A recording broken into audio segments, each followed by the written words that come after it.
5 red colour کے red ہائفر جن کو نام دے رہے ہیں. ریڈ ہائفر انگلش میں کہا جاتا ہے. ہائفر کا ورڈ گائے کے لیے بولا جاتا ہے، اور ایسی گائے کہ جس کو کبھی بھی کھیتی باڑی کے لیے یوز نہ کیا جائے، کبھی اس کا دودھ نہ دھویا جائے، اور اس طریقے سے یعنی وہ بالکل جوان ہو. ان کی جو اپنی شریعت ہے ٹیمپرڈ فارم میں، اس کے تحت کم از کم اس کی عمر 3 سال ہوگی تو وہ اس کی قربانی کریں گے، اور وہ اپریل 2024 کے اندر اس کی عمر 3 سال ہو جائے گی سب کی. امریکہ سے انہوں نے یہ 5 خریدی تھی $5 لاکھ کے عوض. ہر ایک کی قیمت $1 لاکھ ہے. اب وہاں سے ویسے امپورٹ کرنے کے اوپر پابندی ہے اس طرح کے جانور، وہ انہیں پیٹس کی فارم میں لانے پڑے ہیں. اس ایشو کو اٹھایا TRT چینل جو ہے ٹرکی والوں کا، ترکیے کا، سب سے پہلے انہوں نے اٹھایا، اور اس کے بعد پھر آپ نے دیکھا ہے کہ پوری دنیا میں مسلمان سپیکرز اس کے اوپر مختلف ویلاگز بنا رہے ہیں، مختلف ویڈیوز ریکارڈ کروا رہے ہیں، مختلف چینلز کے اوپر اس کے حوالے سے ڈسکشن ہو رہی ہے. حالانکہ اس میں سے کچھ بھی نہیں نکلنا، نہ تو ہماری مرضی سے کچھ ہونا ہے اور نہ ان کی مرضی سے کچھ ہونا ہے. لوگ ڈرے بیٹھے ہیں. وہ لوگ جن کا ایمان قرآن کے اوپر تھا، وہ یہودیوں کی ایکٹیویٹی کی وجہ سے پریشان ہے کہ کہیں دجال ہی نہ نکل آئے. دجال کو نہ کوئی مسلمان نکال سکتا ہے، نہ کوئی یہودی نکال سکتا ہے. قرآن و سنت کی روشنی میں جتنی چیزیں ہمارے سامنے موجود ہیں، اس میں تو ابھی دور دور تک کوئی ایسی صورتحال نظر نہیں آ رہی. رہا مسلمانوں کا ایشو، تو وہ تو مسلمانوں پہ جب بھی کبھی کوئی مشکل وقت آئے تو وہ امام مہدی کے آنے کا انتظار کرنا شروع کر دیتے ہیں، اور دجال کے نکلنے سے متعلق خبریں دینا شروع کر دیتے ہیں. اس سے زیادہ مشکل وقت مسلمانوں پہ تاتاریوں کی شکل میں آیا تھا، اور وہ اتنا بڑا فتنہ تھا کہ اس کے آگے کوئی بند نہیں باندھ سکا، تا وقتے کہ اللہ تعالیٰ نے اسے کمزور کیا، اور پھر انہی میں سے لوگوں نے اسلام بھی قبول کیا. اس وقت جو کچھ مسلمانوں کے ساتھ ہوا، آج کل تو جو ہو رہا ہے یہ اس کا عشر عشیر بھی نہیں ہے. اس وقت بھی لوگوں نے یہی کنکلوڈ کیا کہ بس امت ختم کے ختم. 8 سے 100 سال پہلے تک آپ دنیا میں کوئی مسلمان ملک دکھا سکتے تھے جو آزادی کے طور پر زندگی گزار رہا ہو. آج پھر سے 60 اسلامک ملک موجود ہیں الحمدللہ. جب سے یہ ورلڈ وار 2 کے بعد امپائرز کا سلسلہ ختم ہوا ہے، اگرچہ مسلمانوں کو آزادی مل گئی ہے، لیکن یہ یاد رکھیے گا کہ اوورآل حکمران دنیا کے وہی الائیڈ فورسز ہیں جنہوں نے ورلڈ وار 2 کے اندر کامیابی حاصل کی تھی. لیکن اس دفعہ ورلڈ آرڈر چینج ہو گیا. پہلے تو جو بھی قبضہ کرتا تھا دوسرے کے ملک کے اوپر،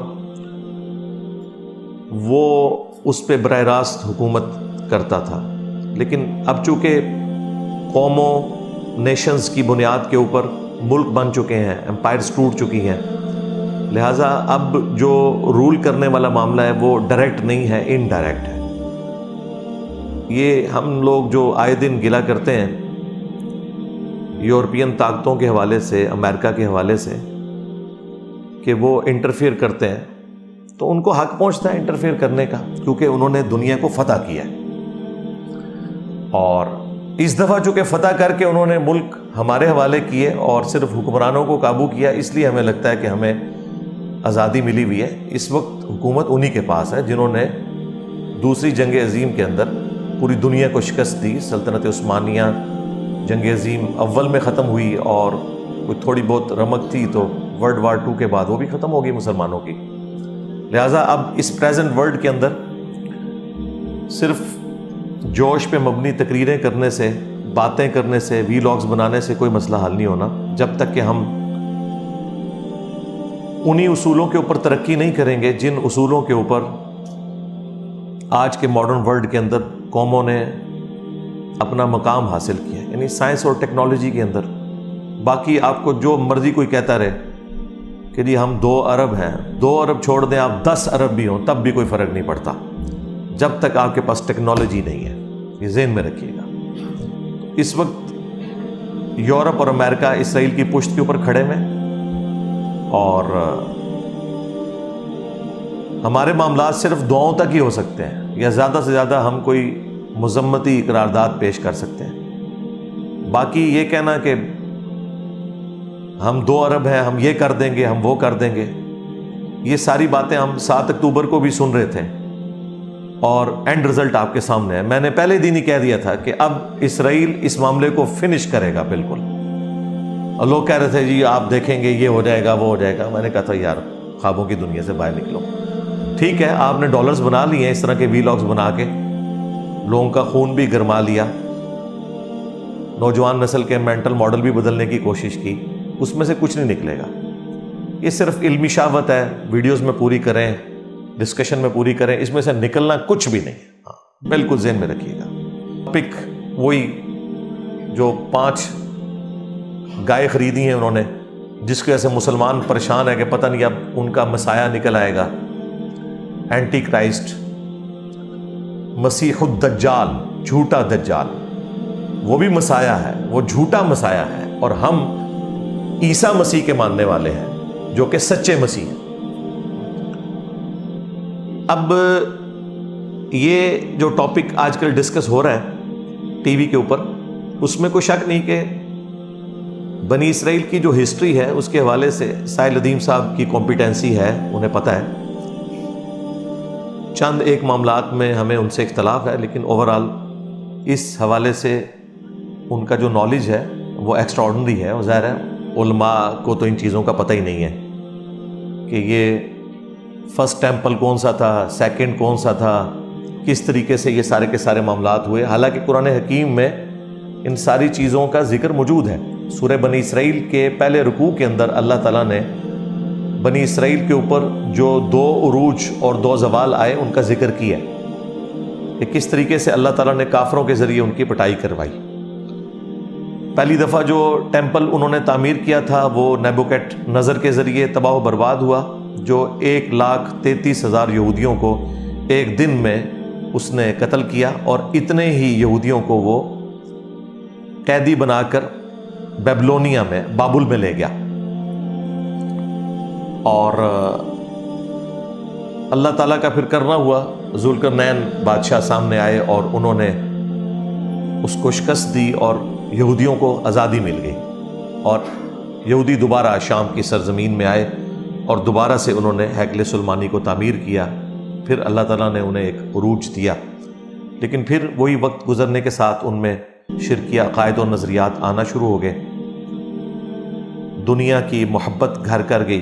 پھر اللہ تعالیٰ کی طرف سے دوسرا عذاب کا کوڑا پڑا. یہ ساری تفصیل سورہ بنی اسرائیل کے بالکل سٹارٹ میں ہے. اور ٹائٹس نے 70 عیسوی کے اندر، یعنی حضرت عیسیٰ علیہ السلام کے اٹھائے جانے کے آلموسٹ 40 سال کے بعد یروشلم کے اوپر حملہ کیا اور اینٹ سے اینٹ بجا کے رکھ دی. حالانکہ وہ کافر تھا رومن جنرل ٹائٹس، لیکن اللہ تعالیٰ نے قرآن میں فرمایا کہ ہم نے اپنے سخت لڑائی لڑنے والے بندے تم پر مسلط کیے تاکہ بیت المقدس کی اینٹ سے اینٹ بجا دیں، اور جو چیز وہ دیکھیں اسے سلامت نہ چھوڑیں. اب دیکھیں کافروں کو اللہ تعالیٰ اپنی طرف منسوب کر رہا ہے. ہماری امت کے ساتھ بھی 2 دفعہ یہ ہو چکا ہے. پہلی دفعہ منگولوں کے ذریعے اور دوسری دفعہ جو ہے وہ یورپین پاورز کے ذریعے. وہاں پہ بھی پہلی جو قوت تھی وہ مشرق سے آئی، نیبوکیڈ نظر، اور دوسری مغرب سے. یہاں پہ بھی پہلی قوت جو ہے منگولوں کی فارم میں، تاتاریوں کی شکل میں مشرق سے، اور مغربی قوتیں آئیں. کہیں پر فرینچ نے قبضہ کر لیا، اور سب سے بڑی آپ کو پتہ ہے انسانی ہسٹری کی امپائر، برٹش امپائر، جس میں سورج بھی غروب نہیں ہوتا تھا، آسٹریلیا سے لے کے افریقہ تک. یہ تو اللہ کا شکر ہے کہ سیکنڈ ورلڈ وار کے بعد گریٹ برٹن اتنی کمزور ہو گئی ہٹلر کے ساتھ لڑنے کی وجہ سے کہ اس شر میں سے یہ خیر نکلا کہ جزوی آزادی ہمیں مل گئی اور ہمارے ملک بن گئے، لیکن چونکہ فاتح وہ ہیں، اوورال رول انہی کا ہے اس وقت۔ یعنی میری خواہش کے اوپر نہیں ہے، میں آپ کو ریئلٹی بتا رہا ہوں۔ ہو سکتا ہے لوگ کہیں کہ جی یہ بڑا خوش ہے، میں آپ کو ریئلٹی بتا رہا ہوں۔ خیر، دوسری دفعہ جب ٹائٹس نے حملہ کیا تو 70 عیسوی کے اندر اس نے جب ہیکل سلیمانی کو گرایا تو ایک دیوار بس صرف سلامت رہ گئی، جو ویلنگ وال آپ دیکھتے ہیں جس کے سامنے وہ تورات پڑھ رہے ہوتے ہیں یوں کر کے یہودی،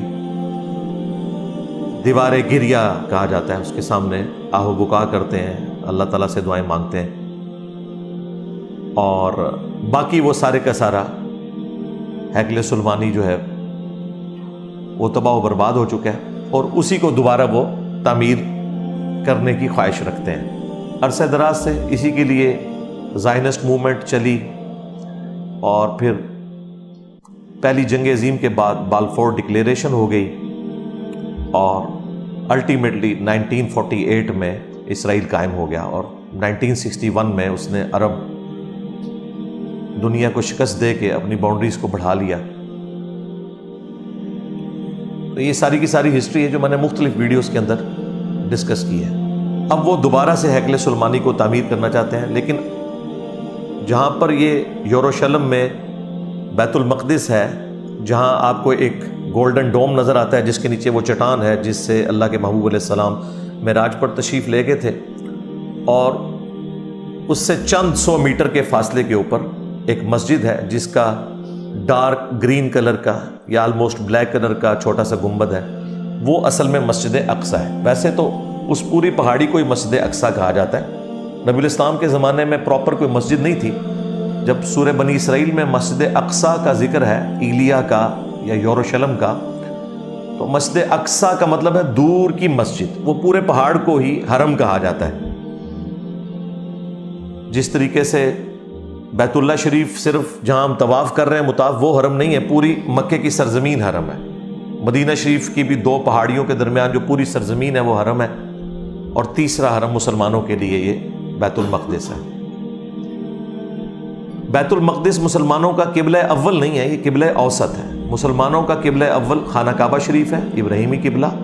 بنی اسرائیل کے لیے بیت المقدس اللہ تعالیٰ نے مقرر فرمایا تھا، اور بخاری مسلم میں آیا کہ نبی الاسلام نے بھی 17 مہینے تک جب مدینہ شریف ہجرت کی تو اسی کی طرف رخ کر کے نماز پڑھی، ایک کامن ٹرم کے طور پر، اور پھر دوبارہ سے آپ علیہ السلام کی خواہش پہ سورۃ البقرہ میں وہ 2 رکوع نازل ہوئے تعبیل قبلہ کے، اور واپس ابراہیمی قبلہ ہو گیا۔ لہٰذا یہ یاد رکھیے گا، یہ غلط العام ہے کہ ہمارا قبلہ اول جو ہے وہ قبلہ اوسط ہے۔ قبلہ اول بیت اللہ شریف ہے۔ سورہ آل عمران میں واضح ہے کہ پہلا گھر جو اللہ تعالیٰ نے مقرر کیا کہ لوگ وہاں آ کر عبادت کریں، جو ساری انسانیت کے لیے ہدایت ہے، وہ ہے جو کہ بکہ کے اندر ہے۔ بکہ اور مکہ یہ 2 نام ایک ہی شہر کے، جس طرح ہمارے پڑوسی ملک میں بمبے ہے اور ممبئی بھی بولا جاتا ہے، اور بمبئی بھی میم اور با دونوں کے ساتھ، اس طرح یہ بکہ اور مکہ دونوں مکے کے لیے ٹرمز یوز ہوتی ہیں۔ اور بخاری مسلم میں بھی موجود ہے، نبی الاسلام نے کہا سب سے پہلا گھر جو تعمیر کیا گیا وہ بیت اللہ شریف ہے، اور اس کے بعد پھر فرمایا بیت المقدس، جسے مسجد ایلیا بھی کہا جاتا ہے، مسجد اقصیٰ بھی کہا جاتا ہے، اور ان کے درمیان 40 سال کا وقفہ ہے۔ خیر، وہ بیت المقدس کی جو وہ پوری پہاڑی ہے جس کے اوپر ایک کارنر کے اوپر ویلنگ وال ہے، اور قبۃ الصخرہ وہ چٹان والا گنبد، اور مسجد ایک جسے مسجد اقصیٰ کہا جاتا ہے، یہ قبلی ماسک بھی بولا جاتا ہے اس کو، یہ پورے کے پورے پہاڑ کو حرم کہا جاتا ہے۔ اسی مسجد کے نیچے وہ سرنگیں کھودتے رہتے ہیں آئے دن کہ جی ہم تابوت سکینہ کی تلاش کر رہے ہیں، جو اکثر مسلمان واعظین آپ کو کہتے ہوئے سنائی دیں گے کہ وہ اس کی بنیادوں کو کمزور کر رہے ہیں، اور ظاہر ہے اس کے لیے انہوں نے بہانہ یہ تلاش کیا ہوا ہے، وہ کسی بھی وقت اپنے وزن پہ بھی گر سکتی ہے، ظاہر ہے وہ چٹان ہے اور اس کے نیچے آپ اتنی زیادہ جب کھدائی کریں گے تو کمزور ہو کے گر بھی سکتی ہے۔ خیر وہ ڈائریکٹلی بھی گرا دیں تو اس وقت تو پاور میں سیدھی سی بات ہے. یہ جو اپریل 2024 کا لوگ انتظار کر رہے ہیں کہ وہاں پہ انہوں نے جو 5 ہائفر منگوائی ہوئی ہیں گائے ان کی قربانی کرنی ہے اور اس کے بعد انہوں نے وہ ایکٹیویٹی پرفارم کرنی ہے, ٹیمپل کی تعمیر دوبارہ سے شروع کر دینی ہے, اس کے لیے قربان گاہ بھی انہوں نے بنا لی ہے. این ممکن ہے کہ یہ ایکٹیویٹی پرفارم ہی نہ ہو سکے. اگر ہو بھی جائے تو ضروری نہیں ہے کہ اس کے بعد وہ اگلا معاملہ بھی وہ چلا سکیں. یہ خواہش بڑے عرصے سے ان کی چل رہی ہے, اور اگر وہ بھی کرنے میں کامیاب ہو جائیں تب بھی اس کا کوئی دجال کے نکلنے کے ساتھ تعلق نہیں ہے. وہ اللہ نے اپنی مرضی سے ہی نکالنا ہے جب بھی نکالنا ہے. ہاں ان کا یہ عقیدہ ہے کہ اس کے بعد جب تیسرا ٹیمپل بن جائے گا تو ہمارا مسایہ آئے گا. یہ ان کا عقیدہ ہے, یہ مسلمانوں کا عقیدہ نہیں ہے. ہاں مسلمانوں کا یہ عقیدہ ہے کہ جھوٹا مسایہ آئے گا جو یہودیوں کو لیڈ کرے گا, اور سچے مسایہ عیسیٰ ابن مریم ہے جو اس دجال کو قتل کریں گے. اور اس کے اوپر میں کافی دفعہ تفصیلاً ویڈیوز بنا چکا ہوں. آج ٹاپک نہیں کہ میں اسے ڈسکس کروں, آج اس مین ٹاپک کو ہم ڈسکس کر رہے ہیں. اس حوالے سے جو اس وقت ٹیمپرڈ فارم میں تورات موجود ہے, انجیل مقدس کے نام سے جو بائبل سوسائٹی انارکلی لاہور والے ہیں وہ مفت بھی بھجوا دیتے ہیں. ویسے اس کا PDF بھی پروفیشنل اویلیبل ہے گوگل کے اوپر, اگر آپ جائیں ٹائپ کریں تو آپ کو مل جائے گا. اس میں جو اولڈ ٹیسٹمنٹ ہے تورات اور نیو ٹیسٹمنٹ یعنی انجیل اور باقی انبیاء کے صحائف اور زبور اور باقی جو چھوٹی چھوٹی کتابیں ہیں وہ اس کے اندر موجود ہیں. اس میں جو اولڈ ٹیسٹمنٹ ہے اس میں آپ کو ایک چیپٹر ملے گا بک آف نمبرز, گنتی کا باب. اس میں جو چیپٹر نمبر 19 ہے اس میں پاکی حاصل کرنے کا طریقہ, یہ ایک باقاعدہ پورا چیپٹر ہے جس میں آلموسٹ 22 آیات ہیں. اس میں جو یہودیوں کے ہاں پاکی حاصل کرنے کا طریقہ ہے ان کے پریسٹ کے لیے یا ربائے ان کو کہتے ہیں, وہ ان کے لیے وہ یہ ہے کہ سرخ کلر کی گائے کو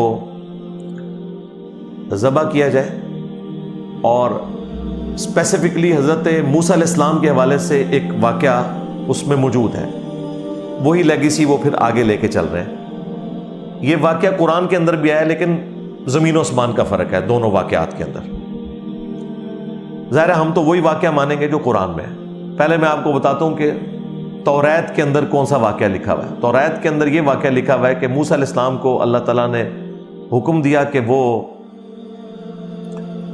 اس طرح ایک بچڑے کی قربانی کریں گے جو شوخ ریڈ کلر کا ہو. قرآن نے اس کے لیے جو ورڈ یوز کیا ہے وہ شوخ زرد کلر ہے.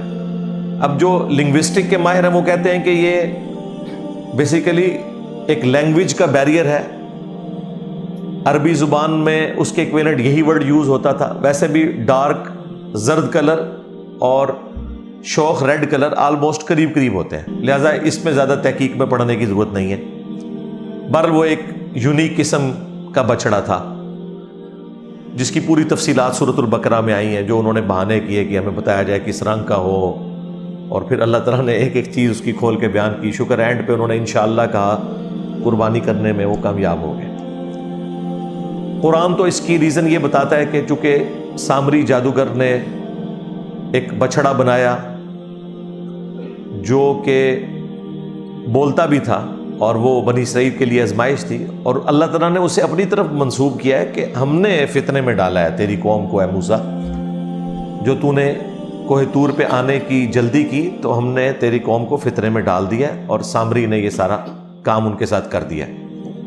سامری کو نظر آ گیا کہ حضرت جبرائیل علیہ السلام کے پاؤں کی خاک جو ہے اس کی برکت اس نے دیکھ لی, اور جہاں پاؤں پڑتا تھا وہاں سبزہ نکل آتا تھا. قرآن میں اشارتاً اس بات کا ذکر موجود ہے کہ اس نے رسول کے پاؤں کی خاک لی, یعنی وہ حضرت جبرائیل علیہ السلام کے,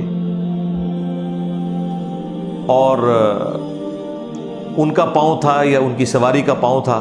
بہرحال اتنی تفصیلات میں تو ہمیں جانے کی ضرورت نہیں ہے. بہرحال اس کو to cut the story short, اس نے وہ بچڑے میں ڈالی اور اس میں سے آواز نکلنی شروع ہوگی, اور وہ بھی ایک رینڈم آوازیں تھی. یہ نہیں تھا کہ وہ لوگوں کے ساتھ ڈائریکٹ کلام کر لیتا تھا, بس جو بے ڈھنگم قسم کی آواز نکل آتی تھی. اور سامری نے کہا کہ یہ ہے تمہارا رب. 70,000 اصحاب موسیٰ جو صحابہ تھے مرتد ہو گئے ایک دن کے اندر، اور بعد میں پھر قتل مرتد کی سزا آئی ان کے لیے. تورات میں بھی ذکر موجود ہے اور قرآن کے اندر بھی کہ اپنے اپنے قبیلے کے لوگ ان لوگوں کو قتل کریں جنہوں نے اس بچڑے کو رب مانا. اس کے ذریعے ان کی توبہ قبول ہوگی. پھر اس گائے کی محبت یا بچڑے کی محبت ان کے دل سے نکالنے کے لیے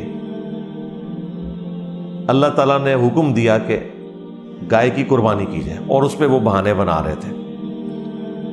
اس کی ایک بظاہر ریزن بھی تھی. ایک اندھا قتل تھا جس کے قاتل کو ڈھونڈنا تھا. جب یہ قربانی ہو گئی تو قرآن میں آتا ہے کہ ہم نے کہا کہ اس گائے کا گوشت کا ٹکڑا اس مقتول کی لاش کے ساتھ ٹچ کرو تو وہ مردہ زندہ ہو جائے گا اور اپنے قاتل کا نام بتائے گا. وقتی طور پہ وہ زندہ ہوا، اور اس کے ذریعے اللہ تعالیٰ نے ان کا ایمان بھی مضبوط کیا کہ اللہ مردوں کو کیسے زندہ کرے گا، اور قاتل کا بھی پتہ چل گیا. یہ نہیں ہے کہ دوبارہ پھر وہ زمین پہ چلنا پھرنا شروع ہو گیا، نہیں، وقتی طور پہ گواہی دی پھر وہ دوبارہ مر گیا.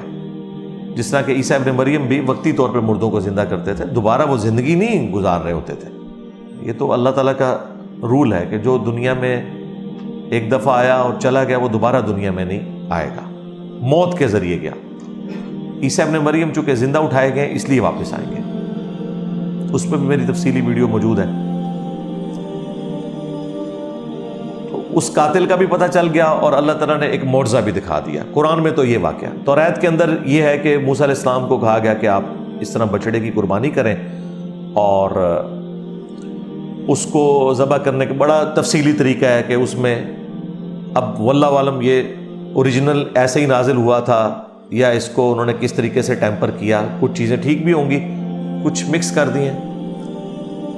اس میں پھر اس کو آگ لگائی گئی.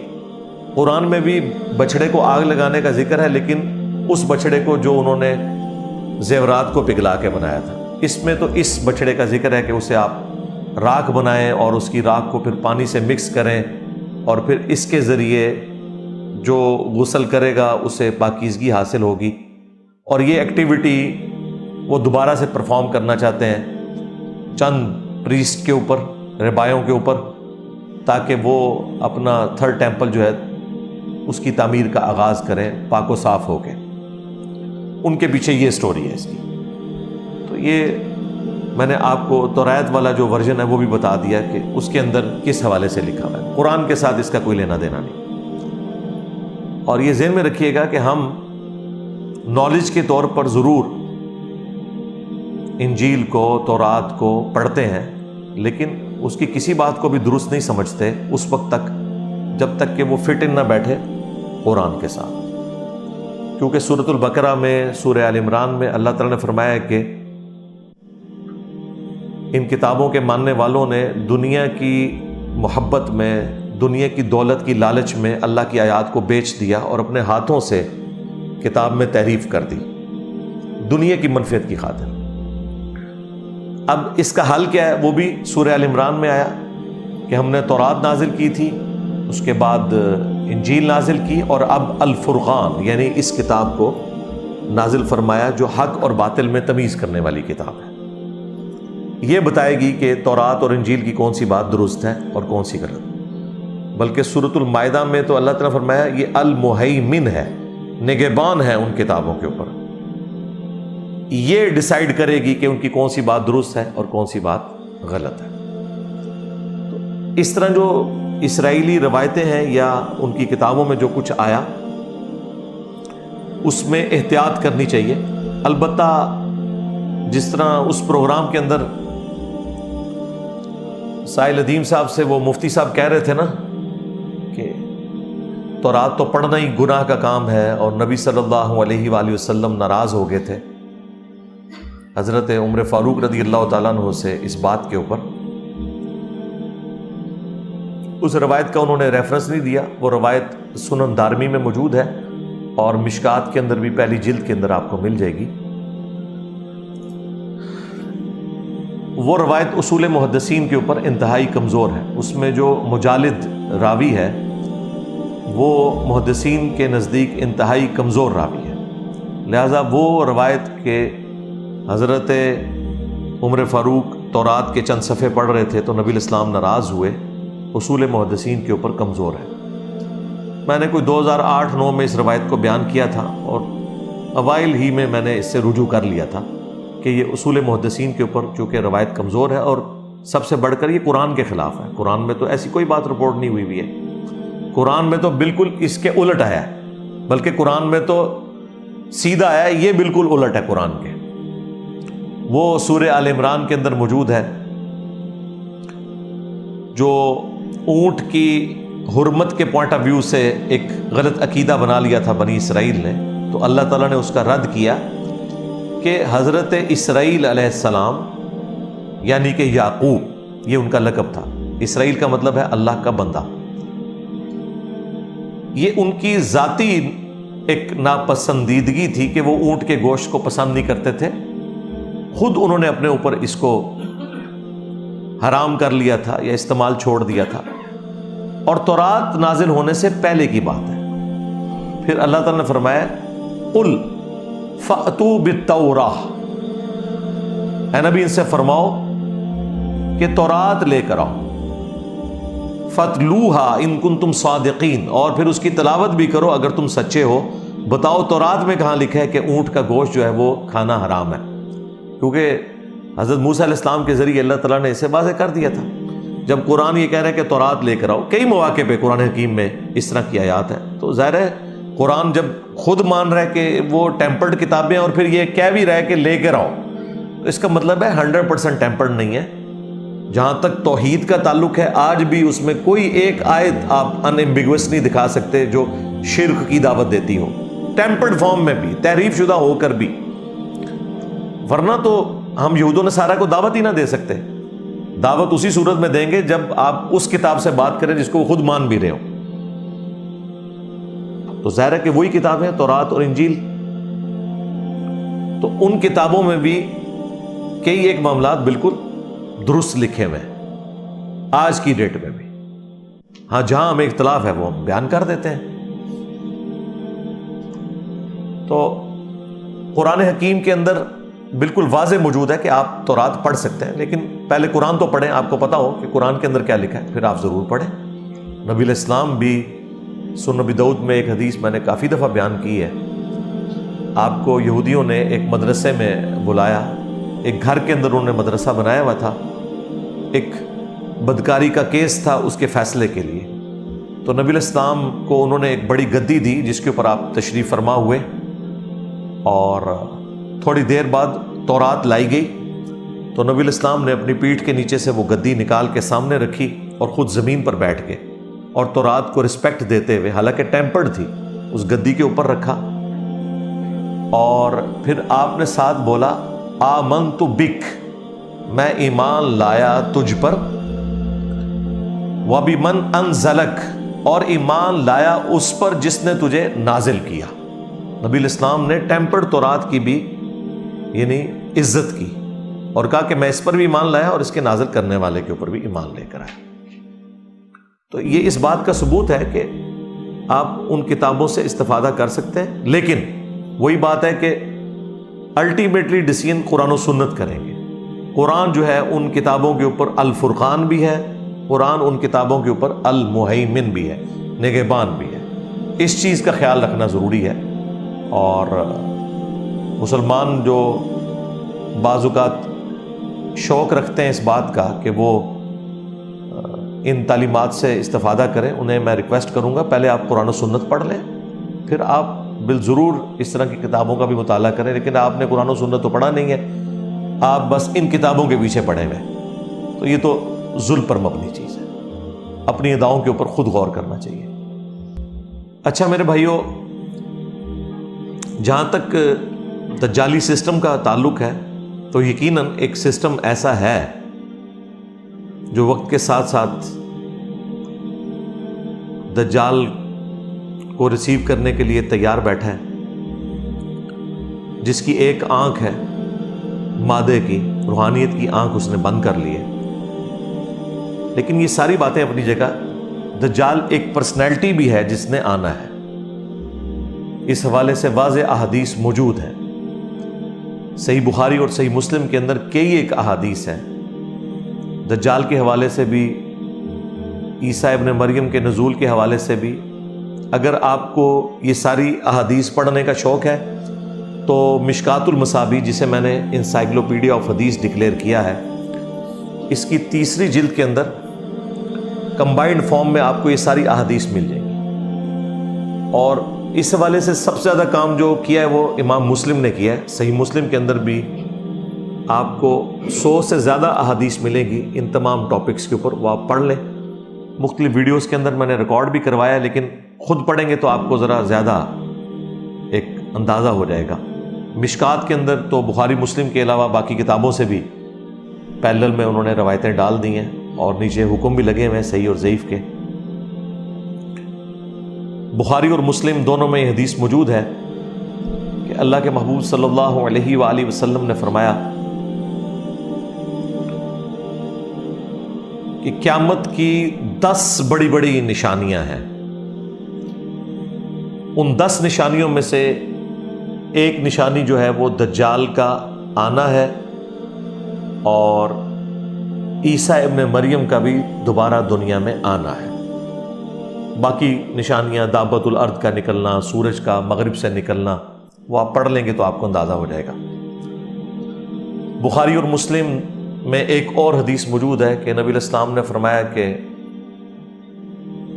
اس ذات کی قسم جس کے قبضے قدرت میں میری جان ہے، عیسیٰ ابن مریم تم میں عادل حکمران کی حیثیت سے اتریں گے، صلیب کو توڑ دیں گے، خنزیر کو قتل کر دیں گے، جزیہ موقوف کر دیں گے، ہر طرف امن ہوگا۔ اور بخاری مسلم میں یہ بھی آیا کہ نبی علیہ السلام نے فرمایا کہ عیسیٰ ابن مریم جب تم میں اتریں گے تمہاری کیا شان ہوگی کہ وہ اللہ کے پیغمبر ہیں اور تمہارا امام تم میں سے ہوگا۔ جو امامت والا معاملہ ہوگا وہ امام محمد مہدی رضی اللہ تعالیٰ عنہ علیہ السلام امامت کروائیں گے عیسیٰ ابن مریم کی اجازت سے۔ پھر ایک اور حدیث ہے بخاری اور مسلم کے اندر، نبی صلی اللہ علیہ وآلہ وسلم نے فرمایا کہ دجال کے ماتھے کے اوپر کافر لکھا ہوگا، لیکن وہ کاف، فا اور را اس طرح ایبریویشن کے اندر لکھا ہوگا۔ اہل ایمان تو پڑھ لیں گے، پہچان لیں گے، باقی جن کی قسمت میں گمراہی لکھی ہے وہ اسے پہچان نہیں سکیں گے۔ آج بیان کرنا تو بڑا آسان ہے، لیکن جب وہ سامنے آئے گا پھر پتہ چلے گا۔ ہو سکتا ہے یہ لوگ تعویل کریں کہ یہ کافر نہیں لکھا ہوا، یہ کاف سے کشف ہے، فا سے فیض ہے اور را سے روحانیت ہے۔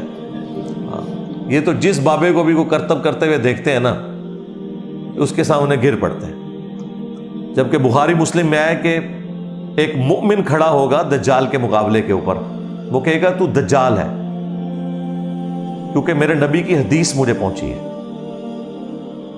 وہ کہے گا دیکھو میں تو زمین سے سبزہ اگا رہا ہوں، آسمان سے بارش برسا رہا ہوں، اور تجھے بھی قتل کر کے تجھے زندہ کر لوں گا۔ وہ اسے قتل کرے گا، 2 ٹکڑے کر کے دوبارہ زندہ کر لے گا۔ اس سے بڑی تو کوئی چیز نہیں تھی نا۔ نبی علیہ السلام کہتے ہیں کہ پھر وہ اس سے کہے گا کہ مجھ پر ایمان لا، وہ کہے گا کہ تو دجال ہے، کیونکہ میرے نبی کی حدیث مجھے پہنچی ہے۔ اب مجھے بتائیں کہ یہ بابوں کا ماننے والا کوئی ہو سکتا ہے؟ اس نے تو کہنا ہے یہ تو عبد القادر جیلانی پارٹ 2 آ گیا۔ ہاں، وہ بھی ان کی طرف غلط بات منسوب ہے، انہوں نے کہیں کو مردہ نہیں زندہ کیا، ان بیچاروں کو تو پتہ ہی نہیں، ان کے تو فرشتوں کو بھی نہیں پتا ہوگا کہ ان کے ساتھ کیا کیا انہوں نے۔ یہ جو قرآن و سنت کے اوپر بات کرتے ہیں، یعنی وہ بابی نہیں ہوگا، کتابی ہوگا، کتابوں کا ماننے والا مسلم ہوگا، بابی مسلم نہیں ہوگا۔ پھر نبی اسلام کہتے ہیں کہ وہ دوبارہ قتل کرنے کی کوشش کرے گا تو وہ قادر نہیں ہوگا اس کے قتل کے اوپر۔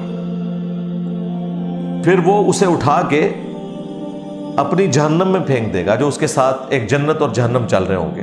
اب اس کی تفصیلات نہیں بتائے گی، لیکن ایکچولی وہ جا کے جنت میں نکلے گا، اور وہ اس وقت کا سب سے بہترین شہید ہوگا، سید الشہداء، کیونکہ اس نے کلمہ حق بلند کیا ہوگا۔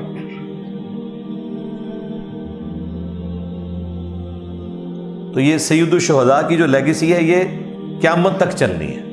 المستدرک للحاکم میں حدیث ہے کہ حمزہ ابن عبد المطلب سید الشہداء ہے، اور ہر وہ شخص سید الشہداء ہے کہ جو جابر حکمران کے سامنے کلمہ حق بلند کرے یہاں تک کہ اسے قتل کر دیا جائے۔ اسی حدیث کے تحت ہم امام حسین علیہ السلام کو بھی سید الشہداء کہتے ہیں۔ وہ بعض ناصبی کہتے ہیں یہ تو حضرت حمزہ کا لقب تھا، وہ حدیث پوری پڑھیں، صرف حضرت حمزہ کے لیے نہیں ہے، قیامت تک ہر وہ انسان جو کلمہ حق بلند کرے اور اس کی پاداشت میں اسے قتل کر دیا جائے وہ سید الشہداء ہی کہلائے گا۔ پھر ایک اور بڑی انٹرسٹنگ حدیث ہے بخاری اور مسلم میں کہ جب آخری فیصلہ کن جنگ ہوگی مسلمانوں اور یہودیوں کی، ظاہر کرسچنز تو اسلام قبول کر لیں گے عیسیٰ ابن مریم کی وجہ سے، تو اگر کسی درخت یا پتھر کے پیچھے بھی کوئی یہودی چھپا ہوگا نا تو اللہ تعالیٰ اس درخت اور پتھر کو زبان دے گا۔ یہ میدان جنگ کی بات ہو رہی ہے، عام حالت کی نہیں ہے، اور وہ بولے گا کہ اے مسلم میرے پیچھے یہودی ہے اسے قتل کر دے۔ یہ باقاعدہ الفاظ ہیں، اے مسلم، اے بریلوی، اے دیوبندی، اے شیعہ، اے وہابی، اے حنفی شافعی مالکینی، اے مسلم۔ اس کا مطلب ہے کہ دجالی سسٹم کو جب دجال لیڈ کرے گا تو اس کے مقابلے پہ جو مسلم سسٹم ہے وہ بھی اپنی جڑ پکڑ چکا ہوگا، اس حوالے سے کہ لوگ ان فرقوں کی تفریق سے آزاد ہو چکے ہوں گے۔ ابھی تک تو ایسی صورتحال نہیں ہے، اس کے لیے کافی ٹائم چاہیے۔ بہرحال ایک معاملات تو سیدھے ہونے شروع ہو گئے ہیں اس پلیٹ فارم کی برکت سے، ورنہ آپ مجھے بتائیں کہ کٹر قسم کی بریلوی یا دیوبندی یا اہل حدیث مسجد میں آپ چلے جائیں اور وہ آپ سے پوچھیں آپ کون ہیں، آپ کہیں میں مسلم ہوں، تو آگے سے وہ یہ نہیں کہے گا کہ جی اچھا یہ مسلمان ہے بڑی اچھی بات ہے، وہ کہے گا میں کافر ہوں۔ یعنی اتنا چڑھیں گے، وہ کہیں گے نہیں بتاؤ اندر کیا ہو بیچ میں، جب تک آپ کوئی فرقے کا نام نہ لیں ان کی تسلی نہیں ہوتی۔ تو یہ لوگ تو پھر اس درخت یا پتھر کی آواز کے اوپر لبیک نہیں کہہ سکتے، انہوں نے تو ماننا ہی نہیں ہے، انہوں نے کہنا ہے انجینئر صاحب جی کو ویڈیو چل پہ یہ پیچھوں مسلم مسلم رٹ لائز، یہی کہتے ہیں نا۔ البتہ نبی اسلام نے فرمایا ایک درخت ہے غرقد کا، ایک بہت بڑی جھاڑی ہوتی ہے، اس میں کئی بندے بھی چھپ جائیں وہ نظر نہیں آتے، بڑی گھنی قسم کی جھاڑی، وہ یہودیوں کا درخت ہے، وہ ان کو پناہ دے گا، جس کی کاشت وہ کرتے ہیں بڑی کثرت کے ساتھ۔ اس کے پیچھے یہ ریزن بھی ہو سکتی ہے اور ٹیکنیکل ریزن بھی ہے، وہ ریگستان میں اتنی بڑی اور کوئی جھاڑی نہیں ہے جو اتنی سخت جان ہو جو اگ سکے، اس وجہ سے بھی۔ باقی تو مسلم شریف میں تفصیل کے ساتھ آیا ہے کہ مقام لد کے اوپر عیسیٰ ابن مریم قتل کریں گے دجال کو، وہ ان کے سانس سے پگھلے گا، اور اس کے بعد یاجوج ماجوج والا معاملہ ہوگا۔ الٹیمیٹلی ایک بڑی تفصیلات ہیں، میں صرف اس وقت ایک بلو پرنٹ کے طور پہ آپ کے سامنے رکھ رہا ہوں۔ اب ایسی صورتحال کے اندر ہم نے اس فتنے سے کیسے بچنا ہے، تو اس کے حوالے سے ایک تو وہ حدیث جو بخاری مسلم دونوں میں ہے کہ نبی علیہ السلام نے حکم دیا کہ ہر نماز کے تشہد میں 4 چیزوں کے اگینسٹ اللہ تعالیٰ کی پناہ آپ نے طلب کرنی ہے۔ اللہم انی اعوذ بک من عذاب جہنم ومن عذاب القبر ومن فتنة المحیا والممات ومن شر فتنة المسیح الدجال۔ جہنم کے عذاب کے اگینسٹ، عذاب قبر کے اگینسٹ، زندگی اور موت کے فتنے کے اگینسٹ، یعنی جو آزمائشیں ہیں موت کے وقت یا زندگی میں، اور دجال کے فتنے کے اگینسٹ بھی اللہ کی پناہ طلب کرنا۔ تو یہ دعا آپ کو یاد ہونی چاہیے، نبی الاسلام اس دعا کو مانگنے کا حکم دیتے تھے تشہد کے اندر۔ باقی دعائیں بھی مانگیں جتنی آئی ہیں وہ آپ کی مرضی، لیکن یہ دعا ضرور یاد کر کے مانگا کریں۔ پھر صحیح مسلم کے اندر 3 احادیث ہیں دجال کے فتنے سے بچنے کے حوالے سے۔ ایک حدیث میں ہے کہ سورۃ الکہف کی جو پہلی 10 آیات یاد کر لے گا وہ دجال کے فتنے سے بچے گا۔ ایک حدیث میں آیا آخری 10 آیات، اور ایک جو تیسری تفصیلی حدیث ہے جس میں دجال کے قتل کا ذکر ہے اور عیسیٰ ابن مریم کا اور باقی ساری تفصیلات مسلم شریف میں تفصیلاً حدیث ہے وہ، اس میں یہاں تک آیا کہ جب تم دجال کو سامنے پاؤ تو اس کے سامنے سورۃ الکہف کی ابتدائی آیات تلاوت کرنا، اللہ تعالیٰ تمہیں دجال کے فتنے سے بچا لے گا۔ تو یہ احادیث بالکل واضح ہے کہ یہ کوئی دجال کے ساتھ ہم نے کوئی علمی ڈیبیٹ نہیں کرنی سورۃ الکہف کے مضامین کے اوپر کہ جی اس میں جو اصحاب الکہف کا واقعہ آیا ہے اس کے پیچھے لاجک کیا ہے، ذوالقرنین بادشاہ کا جو واقعہ آیا، قصہ موسیٰ اور خضر آیا، ٹھیک ہے وہ آپ ضرور علم حاصل کریں، میں نے بڑی تفصیل کے ساتھ ویڈیوز ریکارڈ کروائی ہیں، لیکن دجال کے ساتھ آپ نے کوئی علمی اس حوالے سے بحث نہیں کرنی ہوگی کہ بھئی اس میں آپ کو بتاتا ہوں اس کے پیچھے کیا ہے، نہیں، آپ نے صرف یہ آیات تلاوت کرنی ہے، اللہ تعالیٰ آپ کو فتنے سے بچا لے گا، بھلے آپ کو ان آیات کا مفہوم نہ بھی پتا ہو، یہ وظیفے کے طور پر ہے۔ کوئی شخص یہ کہہ سکتا ہے کہ آیت الکرسی کا جسے معنی نہیں آتا تو آیت الکرسی پڑھنے سے اسے اس کی فضیلت حاصل نہیں ہوگی، جو صحیح بخاری میں آئی ہے کہ جو رات کو سونے سے پہلے آیت الکرسی پڑھ لے اللہ تعالیٰ صبح تک ایک فرشتہ اس کی حفاظت کے اوپر مامور کر دے گا، یہ بخاری میں حدیث موجود ہے۔ تو ترجمہ آتا ہو نہ آتا ہو یہ فضیلت اپنی جگہ ہے، باقی قرآن سے جو عقائد کے لیے آپ نے اسے ترجمے سے پڑھنا ہے وہ تو بہت ضروری ہے، وہ ایک الگ بات۔ میں اصل میں ان لوگوں کا رد کر رہا ہوں جو اس میں اتنی باریک علمی بحثیں کرتے ہیں اور عوام الناس کو الجھا کے رکھ دیتے ہیں کہ پتہ نہیں سورۃ الکہف میں سے ہم نے کیا نکالنا ہے۔ آپ نے عام بندے نے یہ نکالنا ہے کہ یہ پہلی 10 آیات آپ نے یاد کر لینی ہے۔ جامع ترمذی میں 3 آیات کا بھی ذکر ہے لیکن وہ راوی کا وہم ہے، لیکن اس میں ہے کہ جو اس کی روزانہ تلاوت کرے، اسے میں نے آپٹیملی یہی سمجھا ہے کہ جو روزانہ 10 آیات کی تلاوت ایک دفعہ کر لے گا ظاہر ہے کہ اسے پھر یاد بھی رہے گی، لہٰذا روزانہ ایک دفعہ پہلی 10 آیات کو آپ پڑھ لیا کریں سورۃ الکہف کی تاکہ زبانی یاد ہو جائے۔